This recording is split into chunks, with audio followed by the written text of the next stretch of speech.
Hi every one, welcome back. അപ്പോൾ ഇന്ന് ഞാൻ വന്നിട്ടുള്ളത് സിമ്പിളായിട്ടുള്ള ഒരു സ്നാക്ക് റെസിപ്പി ആയിട്ടാണ്. നമ്മൾ വീട്ടിലുള്ള ചേരുവകൾ മാത്രം വെച്ചിട്ട് എളുപ്പത്തിൽ, അതായത് ഒരു 5 മിനിറ്റിൽ തയ്യാറാക്കാൻ പറ്റിയിട്ടുള്ള ഒരു കിടിലൻ സ്നാക്കാണിത്. കുട്ടികൾക്കൊക്കെ തീർച്ചയായിട്ടും ഇഷ്ടമാവും. അപ്പോൾ നമുക്കിത് എങ്ങനെയാണ് തയ്യാറാക്കുക എന്നുള്ളത് നോക്കാം. അപ്പോൾ വീഡിയോയിലേക്ക് പോകുന്നതിന് മുമ്പ് നിങ്ങൾ ആദ്യമായിട്ടാണ് ഈ ചാനൽ കാണുന്നതെന്നുണ്ടെങ്കിൽ സബ്സ്ക്രൈബ് ചെയ്തിട്ടില്ലാത്തവരാണെങ്കിൽ ഒന്ന് സബ്സ്ക്രൈബും കൂടെ ചെയ്യണേ.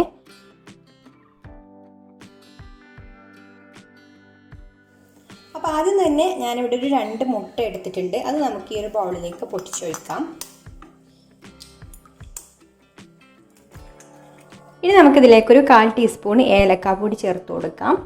പിന്നെ 1 ടീസ്പൂൺ പഞ്ചസാര കൂടെ ചേർത്ത് കൊടുത്തിട്ട് മുട്ട നന്നായിട്ട് ഇതുപോലെ ബീറ്റ് ചെയ്തെടുക്കണം. പഞ്ചസാര അലിയുന്നത് വരെ ബീറ്റ് ചെയ്തെടുക്കണം കേട്ടോ. അപ്പോൾ ആ മുട്ട ഞാനിവിടെ നന്നായിട്ട് ബീറ്റ് ചെയ്തെടുത്തിട്ടുണ്ട്. ഇനി നമുക്കിത് ഒരു സൈഡിലേക്ക് മാറ്റി വെക്കാം. ഇനി ഞാനിവിടെ നേന്ത്രപ്പഴം മുറിച്ച് വെച്ചിട്ടുണ്ട്. അപ്പോൾ നേന്ത്രപ്പഴം ഇതുപോലെ നമ്മളൊരു വിരലിൻ്റെ ആ ഒരു വലിപ്പത്തിലാണ് കേട്ടോ മുറിച്ച് വെച്ചിട്ടുള്ളത്. നന്നായിട്ട് പഴുത്തിട്ടുള്ള നേന്ത്രപ്പഴമാണ്. അപ്പോൾ എളുപ്പത്തിൽ തയ്യാറാക്കാൻ പറ്റുന്ന ഒരു സ്നാക്കാണിത്.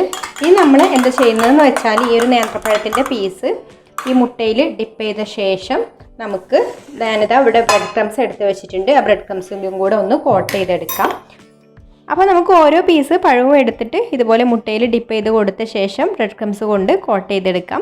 അപ്പോൾ ഒരു പ്രാവശ്യം ഇതുപോലെ കോട്ട് ചെയ്ത് കൊടുത്തതിന് ശേഷം വീണ്ടും ഞാൻ മുട്ടയിൽ മുക്കിയിട്ട് വീണ്ടും ഒന്നും കൂടെ കോട്ട് ചെയ്തെടുക്കുന്നുണ്ട് കേട്ടോ. അപ്പോൾ നമുക്ക് കുറച്ചും കൂടെ തിക്കായിട്ടുള്ള ഒരു കോട്ടിങ് കിട്ടും. അപ്പോൾ നമ്മൾ പഴത്തിൻ്റെ പുറമെ നല്ല ക്രിസ്പി ആയിട്ടുണ്ടാവും. അപ്പോൾ ഇതുപോലെ നമുക്കിനി ബാക്കിയുള്ളതെല്ലാം ചെയ്യാം.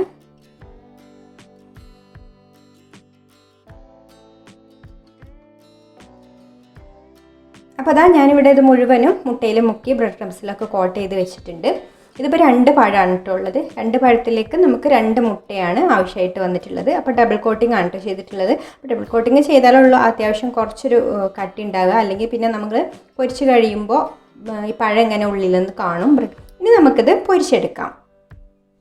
അപ്പോൾ അത് എണ്ണ ഇവിടെ ചൂടായിക്കൊണ്ടിരിക്കുന്നുണ്ട്. നന്നായിട്ട് ചൂടായതിന് ശേഷം നമുക്കിതിട്ട് കൊടുക്കാം. അപ്പോൾ നമ്മൾ സാധാരണ പഴംപൊരിയൊക്കെ പൊരിച്ചെടുക്കുന്നത് പോലെ തന്നെ പൊരിച്ചെടുക്കാം. ഒരുപാട് ഓവർ ചൂടാവണ്ട കേട്ടോ. അപ്പോൾ പെട്ടെന്ന് തന്നെ ബ്രെഡ് ക്രംസൊക്കെ കരിഞ്ഞു പോവും. അപ്പോൾ പഴത്തിൻ്റെ പീസുകൾ ഇട്ട് കൊടുത്ത് കഴിഞ്ഞതിന് ശേഷം പിന്നെ ഒരു ലോ മീഡിയം ഫ്ലെയിമിലിട്ടിട്ട് ഫ്രൈ ചെയ്തെടുത്താൽ മതി കേട്ടോ. അല്ലെങ്കിൽ പെട്ടെന്ന് തന്നെ ഇതിൻ്റെ പുറമേയുള്ള ബ്രെഡ് ക്രംസൊക്കെ കരിഞ്ഞു പോവും. ഉണ്ടല്ലോ, പെട്ടെന്ന് തന്നെ കളറ് മാറി വന്നിട്ടുണ്ട്. അപ്പോൾ നമുക്കൊരു ലോ ഫ്ലെയിമിലിട്ടിട്ട് ഇങ്ങനെ ഫ്രൈ ചെയ്തെടുത്താൽ മതി കേട്ടോ. പിന്നെ ചെറിയ പീസ് പഴമായതുകൊണ്ട് പെട്ടെന്ന് വെന്ത് കിട്ടുകയും ചെയ്യും കേട്ടോ. അങ്ങനെ ഒരുപാട് സമയമൊന്നും പൊരിച്ചെടുക്കേണ്ട ആവശ്യമൊന്നുമില്ല. അപ്പോൾ നമ്മൾ മുന്നേ ബനാന കട്ലറ്റിൻ്റെ റെസിപ്പിയൊക്കെ ചെയ്തിട്ടുണ്ടായിരുന്നു കേട്ടോ. അപ്പോൾ ഏകദേശം അതിൻ്റെയൊക്കെ ഒരു ടേസ്റ്റ് ആയിട്ട് തന്നെയാണ് വരിക. അപ്പോൾ ആ ഒരു റെസിപ്പി കാണാത്തവരുണ്ടെങ്കിൽ ഒന്ന് കണ്ടു നോക്കുക. അതിൻ്റെ ലിങ്ക് ഞാൻ ഡിസ്ക്രിപ്ഷൻ ബോക്സിൽ കൊടുക്കാം. അപ്പോൾ ഇതിവിടെ റെഡിയായി വന്നിട്ടുണ്ട് കേട്ടോ. അത് നല്ലൊരു ഗോൾഡൻ ബ്രൗൺ കളറായി വന്നിട്ടുണ്ട്. ഇനി നമുക്കിത് കോരിയെടുക്കാം. ഇനി നമുക്കിതുപോലെ തന്നെ ബാക്കിയുള്ളതും കൂടി പൊരിച്ചെടുക്കാം. ഞാനിതൊന്ന് കഴിച്ചു നോക്കുകയാണ് കേട്ടോ. എങ്ങനെയുണ്ട് നോക്കാനും. നല്ല ടേസ്റ്റ് ഉണ്ട്. പുറമേ നല്ല ക്രിസ്പി ആയിട്ടും അകത്ത് നല്ല സോഫ്റ്റ് ആയിട്ടുള്ള പഴമാണ്. അപ്പോൾ ഇതാ നമ്മുടെ ബനാന ഫിംഗേഴ്സ് ഇവിടെ റെഡി ആയിട്ടുണ്ട്. അപ്പോൾ നമുക്ക് 2 പഴം ഉണ്ടെങ്കിൽ ഒരു പ്ലേറ്റ് നിറയെ സ്നാക്ക് ഉണ്ടാക്കാം. കണ്ടോ, 2 പഴം കൊണ്ട് ഇത്രയും സ്നാക്കാണ് നമ്മൾ ഉണ്ടാക്കിയിട്ടുള്ളത്. അപ്പോൾ കുട്ടികൾക്കൊക്കെ 4 മണി ചായയുടെ കൂടെയൊക്കെ ഉണ്ടാക്കി കൊടുക്കാൻ പറ്റിയിട്ടുള്ള ഒരു റെസിപ്പിയാണ്. തീർച്ചയായിട്ടും ഇഷ്ടമാവും. അപ്പോൾ എല്ലാവരും ട്രൈ ചെയ്ത് നോക്കിയിട്ട് ഫീഡ്ബാക്കൊക്കെ അറിയിക്കണം കേട്ടോ. അപ്പോൾ നിങ്ങൾക്കൊരു റെസിപ്പി ഇഷ്ടമായിട്ടുണ്ടെങ്കിൽ ഒന്ന് ലൈക്ക് ചെയ്യുക, ഇഷ്ടപ്പെട്ടിട്ടില്ലെങ്കിൽ ഡിസ്ലൈക്ക് ചെയ്യാം.